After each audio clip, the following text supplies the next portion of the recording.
Stop coding blindly. Understand how scanner actually works. Your whole programs depends on it. जावामा input लिन झन्झट छ, स्क्यानरले सब easy बनाइदिन्छ। आज हामी यो भिडियोमा स्क्यानर रिलेटेड क्वेसनहरू सल्भ गर्नेछौँ। नमस्ते सबैजनालाई, म रिमेश सापकोटा नेपाली जावा गुरु च्यानलमा स्वागत छ। जावामा इनपुट सही वेमा लिन आएन भने half of your program will fail. आज स्क्यानरको फुल सेक्रेट रिभिल गर्दछु। Okay, now let's start from these questions. Okay, first of all, this is the basic level. यो क्वेसन चाहिँ कलेजहरू पढ्नेलाई for a bachelor or for +2 लाई अलिक सजिलो हुन्छ। Now I solve this first programs, that is write a Java programs to read your name, age and city using scanner print them. Name, age, city. I solve this. I create a one class. Scanner class demo1 demo. Okay, first question is let's I write here question. You can see here, and write a Java program to read your name, age and city using scanner and print them. First of all, we can create a method, main method. Okay, we can create a main method. Now write a Java programs to read your name, age and city by using the scanners. कसरी read गर्छ त स्क्यानरले भनेर म देखाउँछु है त। Enter your name, के छ age, enter your age, अर्को के छ त enter your city. Okay, अब यो enter, while I run this program, let's see what will print in the output. That is enter your name, enter your age and enter your city. For taking the user input को लागि चाहिँ म पहिला एउटा scanner भन्ने class हुन्छ, त्यसको object create गर्छु है त। Scanner equal to new scanner system dot in. मैले यसको अब्जेक्ट क्रिएट गरेँ। सिस्टम स्क्यानरको बारेमा मैले नेक्स्ट भिडियोमा पनि भनेको छु, त्यहाँ गएर हेर्न सकिन्छ। जब मैले यो scanner equal to next new scanner गरेँ, अब स्क्यानरको अब्जेक्ट क्रिएट भयो। अब there are multiple methods in scanner's class. जुन मेथड युज गरेर हामीले चाहिँ युजरको स्ट्रिङ अथवा अब नेम भनेको स्ट्रिङ हो, अब स्ट्रिङलाई कसरी लिन सकिन्छ भन्दा स्क्यानर डट नेक्स्ट, यसले चाहिँ स्ट्रिङलाई स्टोर गर्छ है त। फर्स्टमा के छ नेम हैन, स्ट्रिङ नेम इक्वल टु यो भयो। अब इन्टर योर एज, एज त हाम्रो इन्टिजरमा हुन्छ, त्यही भएर int age equal to scanner dot next int. Okay, अब सिटी, सिटी हाम्रो स्ट्रिङमै हुन्छ, string CIT by city equal to scanner dot next. Okay, हो यसरी हामीले युजरको इनपुट लिन सकिन्छ। अब के भनेको छ त क्वेसनमा भन्दा स्क्यानर एन्ड प्रिन्ट देम अरे, सबै प्रिन्ट गर्नु पर्यो। सबै म अब यहाँ प्रिन्ट गर्छु है त। Name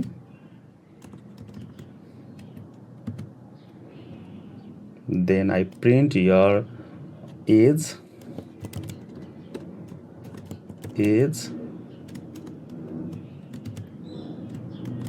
then last city.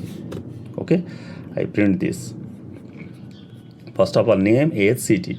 While I run this programs, then you can see here enter your name. म अब enter your name मा आफ्नो नाम हाल्छु रिमेश, enter your age मा हाले 55, enter your city मा हाले काठमाडौँ, रिमेश 55 काठमाडौँ। यसरी हामीले प्रिन्ट गर्न सकिन्छ। यो चाहिँ फर्स्ट नम्बरको क्वेसन भयो। नाउ अब म अर्को एउटा नेक्स्ट पनि गरिदिन्छु। रेन्डमली चुज गर्दाखेरि take a number from the user and check whether it is even or odd. ल म यही गरिदिन्छु है त, एभन अर अडमा। Next I will create here new Java class scanner class demo1. Okay, I can create this class. अब यो क्लासमा चाहिँ म के गर्छु त भन्दाखेरि एउटा क्वेसन उताबाट ल्याउँछु है त। सुरुमा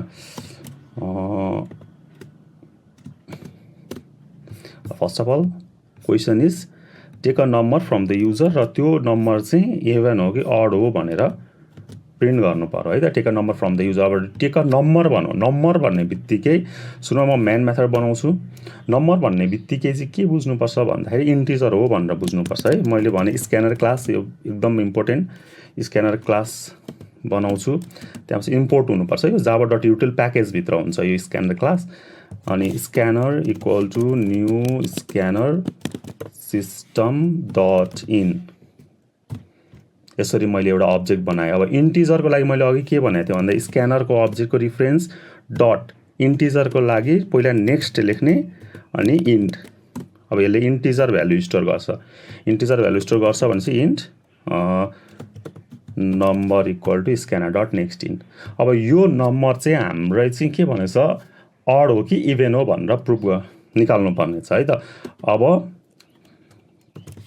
if number modulus 2 equal to 0 यदि यो 0 हो भने डिभिजिबल बाई 2 चाहिँ मोडुलस अफ 2 चाहिँ 0 हो भने sout number is sout the given number is even भन्ने अथवा अहिले यो एल्स इफतिर नजाम है त मैले साउट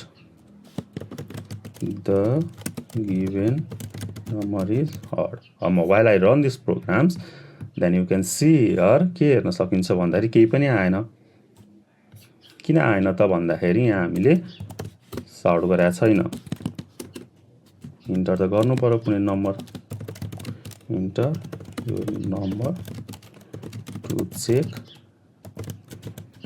to check odd or even okay while I run these programs then you can see here okay enter your number one मैले 5 गरेँ the given number is odd अब मैले while I run these programs and try to next number that is 50 then you can see here the given number yeah divisible by 2 सबै जहिले पनि 0 हो भने त्यो इभेन होइन भने अड यसरी यो दुईटा क्वेशन्स एकदम कलेजको लागि यो इन्टरभ्यूको लागि हैन जुनियर लेभलको लागि एकदमै इम्पोर्टेन्ट क्वेशन हो यो रिलेटेड टु द स्किटर now I jump to the next that is intermediate level I can solve here the one questions that is this okay take user input for radius and print area and circumference of a circle area र circumference of circle निकाल्नु पर्ने okay now scanner demo 3 2 you can create here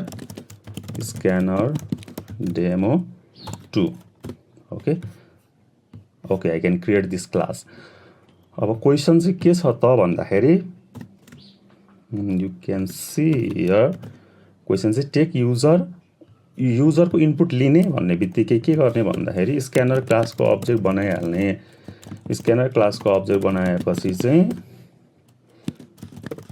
system dot in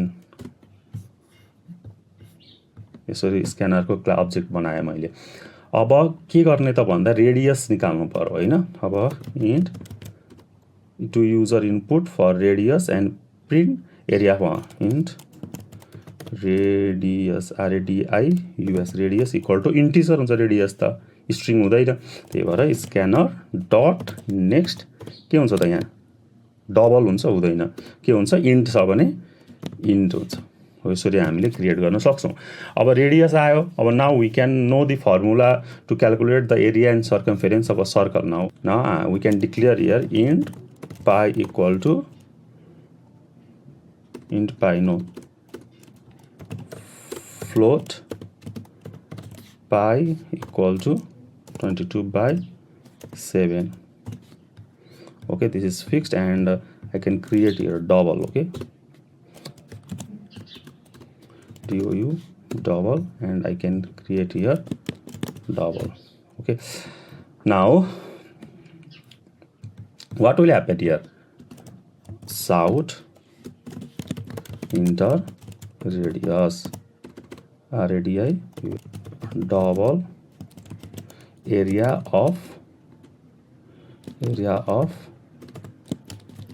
CLE circle equal to pi r square. Yeah, pi means pi r square into radius into radius. You can see here. Now I can shout area of circle print भयो. अब now for circumference you can see here double circumference naming convention, also focus on naming convention. Double circumference equal to, now you can see here formula, write the formula 2 into pi into r means radius. Okay, now I can print the answer of circumference. Okay, while I run these programs, then you can see what will actually happen here. Enter a radius, then I put a radius 7, 42, and another is 147. Okay, this is the main concept of the scanner, how we use scanner in int, double, and string. Okay, this is the next question that I have done. Jump to the advanced level. Okay, now in advanced level I choose this, read a string and check if it is a palindrome. Palindrome हो कि हैन त भनेर चाहिँ हामीले अब prove गर्नु पर्ने भयो है त. palindrome भनेको चाहिँ उल्टोबाट पनि एउटै सुल्टोबाट पनि एउटै. Now I am check the palindrome. I can create a class. Yeah, palindrome. Well, how can we done this? Let's one string that is okay.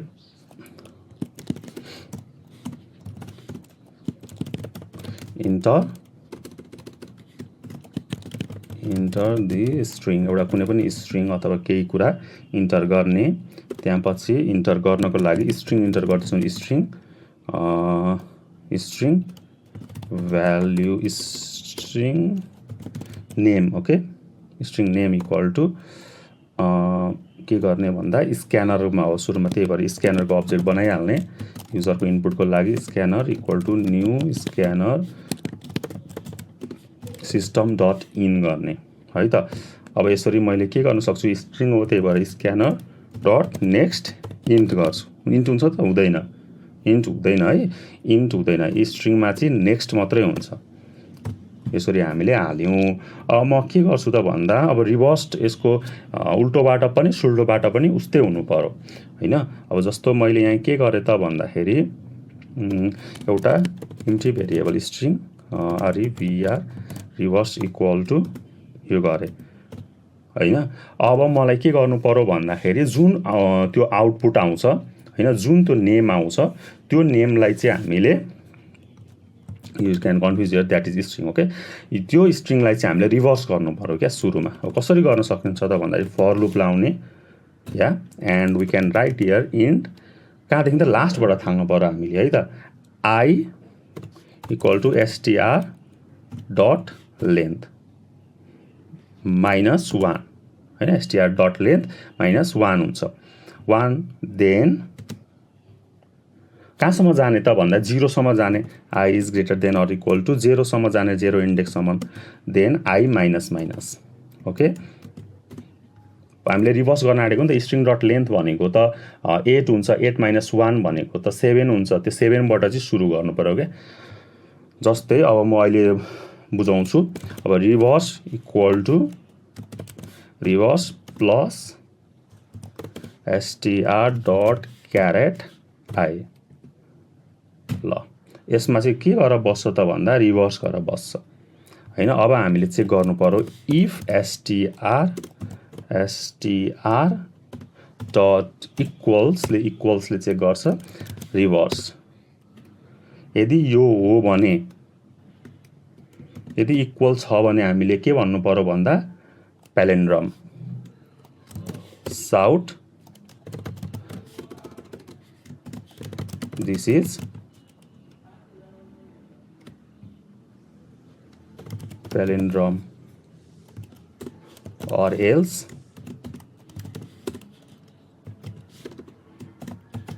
no palindrome. Okay, while I run these programs, then you can see here, enter the string MADAM, madam. This is palindrome MAGM. उल्टोबाट भन्दा पनि एउटै, सुल्टोबाट भन्दा पनि एउटै नै हुन्छ. Okay, आजको लागि यति नै. अब केही क्वेसन्सहरू अरू के सल्भहरू गर्नुपर्छ भने कमेन्ट गर्नु होला. मेरो भिडियो मन पर्यो भने लाइक, सेयर एन्ड सब्सक्राइब गर्न नबिर्सनु होला. हस्त, धन्यवाद. जय नेपाली जाप.